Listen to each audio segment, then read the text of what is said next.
Hello दोस्तों, नमस्कार। स्वागत है आपका सोनी एजुकेशन चैनल में। दोस्तों, आज के क्लास में हम पढ़ने वाले हैं आरबीएससी बुक क्लास 8 हमारा राजस्थान, जिसका चैप्टर हम आज 10 पढ़ेंगे। दोस्तों, अगर आपने मेरे चैनल को सब्सक्राइब नहीं किया है और अगर आप मेरे चैनल पर नए हैं तो चैनल को ज़रूर सब्सक्राइब कर लीजिएगा। वीडियो अच्छी लगे तो लाइक शेयर कमेंट ज़रूर कीजिएगा। तो स्टार्ट करते हैं हम क्लास 10th, अध्याय 10। अध्याय 10 है राजस्थान में कला एवं संस्कृति। पहला प्रश्न है, प्रायः दुर्ग के निकट गहरी खाई खोदकर उसमें पानी भरकर जहरीले जानवरों को छोड़ दिया जाता था, जिससे शत्रु को रोका जा सके। इस युक्ति को क्या कहा जाता था? यानी कि पुराने समय में क्या होता था कि दुर्ग जो होते थे या फिर जो किले होते थे, उसकी सुरक्षा के लिए गहरी खाई खोदकर जानवरों को छोड़ दिया जाता था, ताकि शत्रु एकदम से हमला न कर सके। तो इस युक्ति को परिखा कहा जाता था। अगला प्रश्न है, राजस्थान में प्रायः दुर्ग के लिए किस शब्द का प्रयोग किया जाता है? तो राजस्थान में दुर्ग को किला या गढ़ भी कहा जाता है।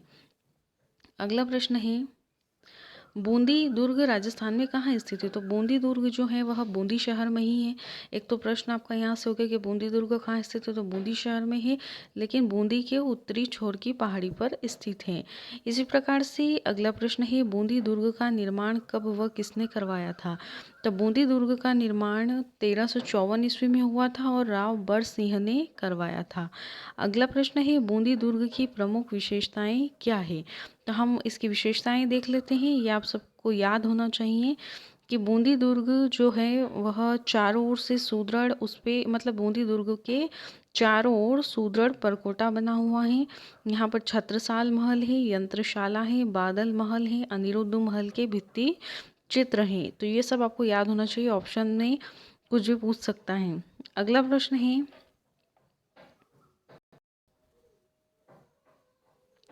लोहागढ़ दुर्ग कहाँ स्थित है? तो लोहागढ़ दुर्ग भरतपुर में स्थित है। अगला प्रश्न है, लोहागढ़ दुर्ग का निर्माण किसने करवाया था? तो लोहागढ़ दुर्ग का जो निर्माण है वह भरतपुर के महाराजा सूरजमल ने करवाया था। लोहागढ़ दुर्ग का निर्माण सूरजमल ने करवाया था। और ये भी पूछ सकते हैं कि महाराजा सूरजमल कहाँ के राजा थे? तो भरतपुर के राजा थे। अगला प्रश्न है, महाराजा सूरजमल किस वंश के शासक थे? तो यह जाट वंश के शासक थे, यानी कि भरतपुर के थे ये महाराजा सूरजमल, यानी कि सूरजमल भरतपुर के महाराजा थे। किस वंश के थे? जाट वंश के। इन्होंने किस दुर्ग का निर्माण करवाया था? तो लोहागढ़ दुर्ग का निर्माण करवाया था, है ना। इस तरीके से आपको अच्छे से याद हो जाना चाहिए। अगला है, लोहागढ़ दुर्ग की दोहरी प्राचीर किससे बनी है या किसकी बनी है? तो यह है मिट्टी की बनी हुई है। नेक्स्ट है, लोहागढ़ दुर्ग को अन्य किस नाम से जाना जाता है? तो लोहागढ़ दुर्ग को मिट्टी का दुर्ग या अजय दुर्ग के नाम से जाना जाता है। इसी प्रकार से नेक्स्ट क्वेश्चन है, रणथंभौर दुर्ग कहाँ स्थित है? तो रणथंभौर दुर्ग रणथंभौर में स्थित है। दूसरा, रणथंभौर की ऊंची पहाड़ी के शिखर पर है। नेक्स्ट है, रणथंभौर दुर्ग का निर्माण किस वंश के शासकों ने करवाया था? चौहान वंश के शासकों ने करवाया था। अगला प्रश्न है, रणथंभौर दुर्ग के प्रमुख ऐतिहासिक स्थानों के नाम बताइए। तो ऐतिहासिक स्थान रणथंभौर दुर्ग के नौलखा दरवाजा है, हमीर महल है, 32 खंभों की छतरी आदि हैं। तो पूछा जा सकता है कि 32 खंभों की छतरी कहाँ स्थित है या किस दुर्ग में है? तो रणथंभौर दुर्ग। नौलखा दरवाजा कहाँ है? हमीर महल कहाँ है? इस तरीके से पूछा जा सकता है। चाहे या तो रणथंभौर आ जाएगा या फिर रणथंभौर दुर्ग आ जाए, तो आपको कंफ्यूज नहीं होना है। दोस्तों, इतनी मेहनत करने के बावजूद भी अगर आप लोगों का रिस्पांस नहीं मिलेगा तो आप समझ सकते हैं कि हमें भी थोड़ा सा डीमोटिवेट हो जाते हैं हम भी। इसलिए हम बस यही है कि अगर हम अच्छे से मेहनत कर रहे हैं आपके लिए, आपको बुक पढ़ने की ज़रूरत नहीं पड़ेगी। इतने अच्छे से सारे क्वेश्चन इसके अंदर ही इस वीडियो में आपको उपलब्ध हो जाते हैं। तो इसलिए आप भी हमें सपोर्ट कीजिए। अगर आपका सपोर्ट रहेगा तो हम ज़्यादा से ज़्यादा अच्छी मेहनत कर पाएंगे। अगला प्रश्न है, त्रिनेत्र गणेश का प्रसिद्ध मंदिर किस दुर्ग में स्थित है? तो रणथंभौर दुर्ग में स्थित है। नेक्स्ट है, रणथंभौर दुर्ग किस परियोजना के अंतर्गत आता है? तो रणथंभौर बाघ परियोजना के अंतर्गत आता है और इस परियोजना के अंतर्गत आने के बाद इसको संरक्षण में ले लिया गया है। नेक्स्ट है जालोर दुर्ग किस वंश के शासकों का शौर्य का प्रतीक है? तो जालोर दुर्ग जो है पश्चिम राजस्थान में सोनगरा चौहानों का। नेक्स्ट है जालोर दुर्ग कहाँ स्थित है? तो पश्चिम अरावली श्रृंखला की सोनगिरी पहाड़ी पर स्थित है। यहाँ अरावली आता, अरावाली हो गया, वली कर लेना आप। नेक्स्ट है जालोर दुर्ग में कितने दरवाजे हैं? तो जालोर दुर्ग में 4 दरवाजे हैं। अगला प्रश्न है जालोर दुर्ग का निर्माण कब और किसने करवाया था? तो 10वीं शताब्दी में परमार राजाओं धारावर्ष और मुंज ने करवाया था। कब करवाया था? 10वीं शताब्दी में। किन राजाओं ने करवाया था? परमार राजाओं ने। नाम आ जाए धारावर्ष और मुंज ने। अगला प्रश्न है किस नगरी के पतन के बाद चित्तौड़गढ़ दुर्ग की नींव रखी गई? तो मध्यमिका नगरी के पतन के बाद चित्तौड़ दुर्ग की नींव रखी गई, ये याद रखना है आपको। नेक्स्ट है चित्तौड़ दुर्ग की नींव किस शताब्दी में रखी गई? तो 7वीं शताब्दी में रखी गई। अगला प्रश्न है चित्तौड़गढ़ दुर्ग की नींव किस पहाड़ी पर रखी गई? तो चित्रकूट पहाड़ी पर रखी गई। नेक्स्ट है मत्स्याकार पहाड़ी पर कौन सा दुर्ग स्थित है? तो चित्तौड़गढ़ दुर्ग स्थित है। नेक्स्ट है चित्तौड़ दुर्ग में कितने प्रवेश द्वार हैं? तो 7 प्रवेश द्वार हैं। अगला प्रश्न है चित्तौड़ दुर्ग पर बने प्राचीन स्थल गौमुख कुंड के उत्तर पूर्वी कोण पर किस राजा ने कीर्ति स्तंभ बनवाया? यानी कि चित्तौड़ दुर्ग पर बना जो प्राचीन स्थल है, तीर्थ स्थल कौन सा है? गौमुख कुंड है, ठीक है। इसके उत्तर पूर्वी कोण पर जो कीर्ति स्तंभ है, तो आपको ये याद होना चाहिए कि गौमुख कुंड के किस और कीर्ति स्तंभ या विजय स्तंभ है? तो उत्तर पूर्वी कोण पर है। किसने बनवाया था? राणा कुंभा ने बनवाया था। कीर्ति स्तंभ को अन्य किस नाम से जाना जाता है? तो इसे विजय स्तंभ के नाम से भी जाना जाता है। कीर्ति स्तंभ की वर्गाकार लंबाई कितनी है? 47 फीट है। कीर्ति स्तंभ की ऊंचाई कितनी है? तो 122 फीट है। इसी प्रकार से अगला प्रश्न है कीर्ति स्तंभ की चबूतरे जिसे जगती भी कहा जाता है की ऊंचाई कितनी है? 10 फीट। अगला प्रश्न है कीर्ति स्तंभ कितने मंजिला या फिर खंडों का स्मारक है? तो 9 मंजिला या 9 खंडों का स्मारक है। भारतीय मूर्तिकला का शब्दकोश किसे कहा जाता है? विजय स्तंभ को कहा जाता है। ये याद रखना कि भारतीय मूर्तिकला का शब्दकोश यानी कि विजय स्तंभ को भारतीय मूर्तिकला के शब्दकोश के नाम से भी जाना जाता है। अगला प्रश्न है कुंभलगढ़ दुर्ग का अन्य नाम क्या है? कुंभल मेर है। कुंभलगढ़ दुर्ग को नवीन परिवर्तित रूप प्रदान करने वाले महाराणा थे राणा कुंभा। नेक्स्ट है महाराणा कुंभा ने कुंभलगढ़ दुर्ग को कब और किसके नेतृत्व में निर्मित करवाया? 1458 ईस्वी में। प्रसिद्ध शिल्पी सूत्रधार मंडन। अगला प्रश्न है कुंभलगढ़ दुर्ग कितने दरवाजों से युक्त है? दरवाजे को पहले पोल भी कहा जाता था। कितने पोलों से युक्त है या दरवाजों से? तो 9 दरवाजों से युक्त हैं। अगला प्रश्न है रायमल के पुत्र पृथ्वीराज का स्मारक किस दुर्ग में निर्मित है?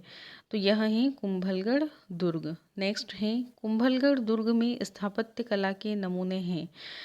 कुंभलगढ़ जो दुर्ग है वहाँ का जो स्थापत्य है, वहाँ की जो स्थापत्य कला है उसकी जो विशेषताएं या उसके जो नमूने हैं, नीलकंठ महादेव का मंदिर है वहाँ पर, यज्ञ वेदी के साथ ही कई जैन मंदिर स्थित हैं, झाली बाव या बावड़ी है, मामादेव महादेव का कुंड है, कुंभ स्वामी नामक विष्णु मंदिर है। अगला प्रश्न है कुंभलगढ़ दुर्ग का सर्वाधिक उच्च भाग क्या कहलाता है? कटारगढ़ कहलाता है। आईएमपी क्वेश्चन है, याद रखना है आपको। नेक्स्ट है महाराणा प्रताप का जन्म किस दुर्ग में हुआ था? तो महाराणा प्रताप का जन्म कुंभलगढ़ दुर्ग में हुआ था। अगला प्रश्न है आमेर दुर्ग किस क्षेत्र में स्थित है? तो आमेर दुर्ग ढूंढाड़ क्षेत्र में स्थित है। नेक्स्ट है किस राजा के समय से ही आमेर दुर्ग की स्थापत्य कला में विशेष उन्नति हुई? महाराजा मानसिंह। नेक्स्ट है आमेर दुर्ग की स्थापत्य कला में किस शैली का सुंदर समन्वय झलकता है? तो हिंदू एवं मुगल शैली का सुंदर समन्वय आमेर दुर्ग की स्थापत्य कला में झलकता है। आमेर दुर्ग के प्रवेश द्वार गणेश गेट पर, यानी कि आमेर दुर्ग का जो प्रवेश द्वार है वहाँ पर गणेश गेट है। एक तो आपको ये याद रखना है। गणेश गेट पर किसका प्रसिद्ध मंदिर बना हुआ है? तो शिला देवी का। अगला प्रश्न है गागरोन का जल दुर्ग किस जिले में स्थित है? तो गागरोन का यानी कि जल दुर्ग कहाँ है? गागरोन का जल दुर्ग है और झालावाड़ जिले में है। अगला प्रश्न है गागरोन का जल दुर्ग किन दो नदियों के संगम पर निर्मित है? तो इसका जो उत्तर होगा वह होगा काली सिंध और आहू नदी। अगला प्रश्न है, मेहरानगढ़ दुर्ग कहाँ स्थित है? तो मेहरानगढ़ दुर्ग जोधपुर में स्थित है। नेक्स्ट है, मेहरानगढ़ दुर्ग की प्रसिद्धि का क्या कारण है? अपने मजबूत एवं सुंदर राजप्रासादों के लिए। नेक्स्ट है, जूनागढ़ दुर्ग कहाँ स्थित है? तो यह बीकानेर में स्थित है। अगला प्रश्न है, जूनागढ़ दुर्ग किस भूमि पर बना हुआ है? रेगिस्तानी भूमि पर बना हुआ है। अगला प्रश्न है, सोनारगढ़ दुर्ग कहाँ स्थित है? तो यह जैसलमेर में स्थित है। अगला प्रश्न है, सोनारगढ़ दुर्ग किन पत्थरों से बना हुआ है? तो पीले बलुआ पत्थर से बना हुआ है। अगला प्रश्न है, सोनारगढ़ दुर्ग को अन्य किस नाम से जाना जाता है? तो इसे सोनार किला या फिर द गोल्डन फोर्ट भी कहा जाता है। अगला है, मंदिरों का विकास किस काल से माना जाता है? तो गुप्त काल से माना जाता है। नेक्स्ट है, मेवाड़ के प्रमुख मंदिर, यानी कि अभी तक हमने दुर्ग देखे थे, अब हम आ जाते हैं मेवाड़ के प्रमुख मंदिरों के बारे में चर्चा करेंगे। तो मेवाड़ के प्रमुख मंदिर के जो प्रश्न है अब वो देखेंगे हम। राजस्थान में जगदीश मंदिर कहाँ स्थित है? सबसे पहले आपको याद होना चाहिए कि मेवाड़ के प्रमुख मंदिर कौन कौन से हैं। ठीक है, तो ये जो जितने भी क्वेश्चन आएंगे इसमें से आप देख लीजिएगा, उसके बाद में कहाँ स्थित है हम ये देख रहे हैं। तो मेवाड़ का एक प्रसिद्ध मंदिर है जगदीश मंदिर, जो कि उदयपुर में स्थित है। राजस्थान का सास बहू सहस्त्र बाहु मंदिर कहाँ स्थित है? नागदा उदयपुर में स्थित है। अगला प्रश्न है, अंबिका मंदिर राजस्थान में कहाँ स्थित है? तो अंबिका मंदिर जगत उदयपुर में स्थित है। नेक्स्ट है, राजस्थान में श्रीनाथ जी का मंदिर कहाँ स्थित है? नाथ द्वारा राजसमंद में स्थित है। नेक्स्ट है, राजस्थान में श्री एकलिंग जी का मंदिर कहाँ स्थित है? तो एकलिंग जी का मंदिर उदयपुर में स्थित है। अगला है, राजस्थान में ऋषभ देव का जैन मंदिर कहाँ स्थित है? तो उदयपुर में स्थित है। नेक्स्ट है, राजस्थान में चार भुजानाथ जी का मंदिर कहाँ स्थित है? गढ़बोर राजसमंद में स्थित है। अब आ जाता है मारवाड़ के प्रमुख मंदिर। अभी तक हमने जो मेवाड़ के मंदिर देखे हैं तो उसमें था चार भुजानाथ का मंदिर है, ऋषभ देव का जैन मंदिर है, एकलिंग जी का मंदिर है, श्रीनाथ जी का मंदिर है, अंबिका मंदिर है, सास बहू सहस्त्रबाहु और जगदीश मंदिर। ये जो है ये सब मेवाड़ के प्रमुख मंदिर थे। अब हम आ जाते हैं मारवाड़ के प्रमुख मंदिर। राजस्थान में दिलवाड़ा जैन मंदिर कहाँ स्थित है? आबू पर्वत सिरोही में स्थित है। अगला प्रश्न है, राजस्थान में रणकपुर जैन मंदिर कहाँ स्थित है? तो यह पाली में स्थित है। नेक्स्ट है, राजस्थान में किराड़ू का मंदिर कहाँ स्थित है? किराड़ू के मंदिर तो बाड़मेर में स्थित है। राजस्थान में ओसियां के मंदिर कहाँ स्थित हैं? तो यह जोधपुर में स्थित है। नेक्स्ट है, हाड़ौती के प्रमुख मंदिर। हिंदू मंदिर राजस्थान में कहाँ स्थित हैं? बाड़ोली रावतभाटा में स्थित है। नेक्स्ट है, राजस्थान में शिव मंदिर कहाँ स्थित है? भंड देवरा 12 में स्थित है। अगला है, राजस्थान में कंसवा मंदिर कहाँ स्थित है? तो यह कोटा में स्थित है। अगला प्रश्न है, राजस्थान में कमलेश्वर महादेव का मंदिर कहाँ स्थित है? बूंदी में स्थित है। नेक्स्ट है, राजस्थान में सूर्य मंदिर कहाँ स्थित है? झालरापाटन झालावाड़ में स्थित है। अगला है, शेखावटी जयपुर के प्रमुख मंदिर। राजस्थान में आभानेरी मंदिर कहाँ स्थित है? यह दौसा में स्थित है। नेक्स्ट है, खाटू श्याम जी का मंदिर। तो खाटू श्याम जी का मंदिर राजस्थान में सीकर में स्थित है। अगला प्रश्न है, राजस्थान में गोविंद देव जी का मंदिर कहाँ स्थित है? तो जयपुर में स्थित है। नेक्स्ट है, किस धर्म की प्राचीन परंपरा में शिव के लिंग विग्रह व मानवीय प्रतिमाएं बनाई गई? तो इसका जो आंसर है वह होगा शैव धर्म। अगला है, शैव धर्म की प्राचीन परंपरा में किन मूर्तियों को अधिक उत्कीर्ण किया गया है? तो शैव धर्म की प्राचीन परंपरा में महेश मूर्ति, अर्धनारीश्वर, उमा महेश्वर, हरिहर व अनुग्रह मूर्तियों को उत्कीर्ण किया गया है। अगला प्रश्न है, किन देवालयों में महिषासुर मर्दिनी की मूर्तियों की प्रधानता है? तो शाक्त देवालयों में है। अगला प्रश्न है, राजस्थान के किन स्थानों पर सूर्य की प्रतिमाएं देखी जा सकती हैं? ओसिया, वरमाण जो कि सिरोही में स्थित हैं, झालरापाटन, चित्तौड़गढ़ आदि यहाँ पर सूर्य की प्रतिमाएं आपको देखी जा सकती हैं। अगला प्रश्न है, मूर्तिकला की प्रमुख विशेषताएं हैं परिधान, आभूषण, केश विन्यास तथा विभिन्न मुद्राएं। नेक्स्ट है, मोलेला मूर्तिकला को विश्व स्तर पर पहचान किसने दिलाई? राजसमंद जिले के मोलेला गांव के कुम्हारों ने। मोलेला गांव कहाँ है? तो राजसमंद जिले में स्थित है, आपको यह याद रखना है। नेक्स्ट है, मिट्टी की मूर्तियों को आग में पकाकर बनाने की कला को क्या कहा जाता है? तो टेराकोटा कहा जाता है। नेक्स्ट क्वेश्चन है, राजस्थान में वास्तु नियमों के अनुरूप हवेलियों का निर्माण हुआ, जिसमें कहाँ की हवेली परंपरा प्रसिद्ध है? तो जयपुर शेखावटी की सृष्टियों ने इस परंपरा को यानी कि जयपुर की हवेली परंपरा सुप्रसिद्ध है और इसे आगे किसने बढ़ाया है? शेखावटी के श्रेष्ठियों ने इसे आगे बढ़ाया है। पूछा जा सकता है कहाँ के श्रेष्ठियों ने? तो शेखावटी के श्रेष्ठियों ने हवेली परंपरा को आगे बढ़ाया है, ठीक है, और इस परंपरा को आगे बढ़ाते हुए हवेलियों का निर्माण भी करवाया। अगला है सालम सिंह की हवेली, नथमल की हवेली, पटवो की हवेली राजस्थान में कहाँ स्थित है? तो ये 3 हवेलियां हैं जो कि जैसलमेर में स्थित हैं, आपको अच्छे से याद हो जाना चाहिए। अगला प्रश्न है, राजस्थान के शासकों, सामंतों, श्रेष्ठी वर्ग आदि ने अपने पूर्वज की स्मृति में जो स्मारक बनवाए वे किस नाम से जाने जाते हैं? तो छत्रियां तथा देवल के नाम से जाने जाते हैं। राजस्थान में मूसी महारानी की छतरी किस जिले में स्थित है? तो यह अलवर जिले में स्थित है।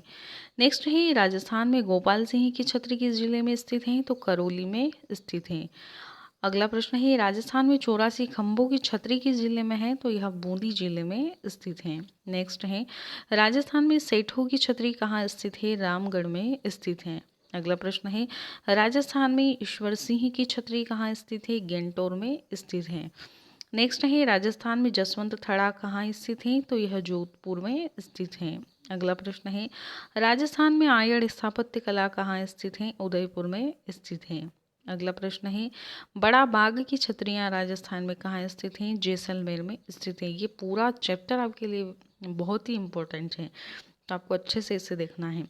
राजस्थान की चित्रकला में किन शैलियों का प्रभाव दिखता है? अजंता शैली के साथ साथ मुगल शैली का। अगला प्रश्न है, चित्र बनाने के विशेष प्रकार के तरीके को क्या कहा जाता है? तो चित्र बनाने के विशेष प्रकार के तरीके को चित्रशैली कहा जाता है। अगला प्रश्न है, राजस्थान की किस शैली के चित्रों में हरे रंग का प्रयोग हुआ? तो जयपुर या अलवर, जयपुर अलवर शैली का, मतलब जयपुर शैली और अलवर शैली दोनों है ना, इस दोनों में हरे रंग का प्रयोग हुआ है। अगला प्रश्न है, राजस्थान की किस शैली के चित्रों में पीले रंग का प्रयोग हुआ है? तो जोधपुर व बीकानेर शैली, यानी कि जोधपुर शैली में भी पीले रंगों का प्रयोग हुआ है, बीकानेर शैली में पीले रंगों का प्रयोग हुआ है, और जयपुर शैली अलवर शैली में हरे रंग का प्रयोग हुआ है। अगला प्रश्न है, राजस्थान की किसी शैली के चित्रों में लाल रंग का प्रयोग हुआ है? तो उदयपुर शैली में लाल रंगों का प्रयोग हुआ है। अगला प्रश्न है, राजस्थान की किसी शैली के चित्रों में नीले रंग का प्रयोग हुआ है? तो कोटा शैली में नीले रंग का प्रयोग हुआ है। किशनगढ़ शैली के चित्रों में किस रंग का प्रयोग हुआ है? तो विशेष रूप से सफ़ेद या गुलाबी रंग का प्रयोग किशनगढ़ शैली में हुआ है। अगला प्रश्न है, सुनहरे रंगों का प्रयोग राजस्थान की किस शैली के चित्रों में हुआ है? तो यह हुआ है बूंदी शैली। नेक्स्ट है, राजस्थानी चित्रकला की किस शैली में मुख्यतः कदम्ब के वृक्षों को चित्रित किया गया है? उदयपुर शैली। अगला प्रश्न है, राजस्थानी चित्रकला की किशनगढ़ शैली में मुख्यतः किन वृक्षों को चित्रित किया गया है? तो किशनगढ़ शैली में केले के वृक्ष को चित्रित किया गया है। अगला प्रश्न है, राजस्थानी चित्रकला की किस शैली में मुख्यतः लंबे खजूर के वृक्ष को चित्रित किया गया है? तो कोटा बूंदी शैली में किया गया है। अगला प्रश्न है, राजस्थान चित्रकला की जयपुर अलवर शैली में किस वृक्ष को चित्रित किया गया है? पीपल अथवा वट वृक्ष को। अगला है, राजस्थानी चित्रकला की बीकानेर व जोधपुर शैली में कौन से वृक्ष को चित्रित किया गया है? तो आम के वृक्ष को चित्रित किया गया है। अगला प्रश्न है, राजस्थानी चित्रकला में हाथी और चकोर किस चित्रकला शैली का प्रमुख चित्र है? तो उदयपुर शैली का प्रमुख चित्र है। राजस्थानी चित्रकला में गाय किस चित्रकला शैली का प्रमुख चित्र है? तो नाथ द्वारा शैली का प्रमुख चित्र है। अगला प्रश्न है, राजस्थानी चित्रकला में मोर व घोड़ा किस चित्रकला शैली का प्रमुख चित्र है? तो जयपुर व अलवर शैली का। अगला प्रश्न है, बणी ठणी चित्रकला किस प्रसिद्ध शैली के अंतर्गत आती है? तो किशनगढ़ शैली के अंतर्गत आती हैं। बणी ठणी चित्र शैली में किस सौंदर्य को चित्रित किया गया है? तो नारी सौंदर्य को चित्रित किया गया है। नेक्स्ट है राजस्थान की किस शैली पर मुगल प्रभाव स्पष्ट दिखाई देता है? तो आमेर, जयपुर, जोधपुर व बीकानेर की शैली में।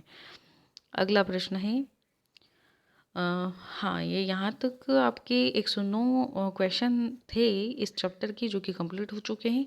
मुझे उम्मीद है कि वीडियो आपको अच्छी लगी होगी, पसंद आई हो तो ज़्यादा से ज़्यादा शेयर कीजिएगा। चैनल को सब्सक्राइब नहीं किया है तो कर लीजिएगा, ताकि हमें भी मोटिवेशन मिल सके। धन्यवाद।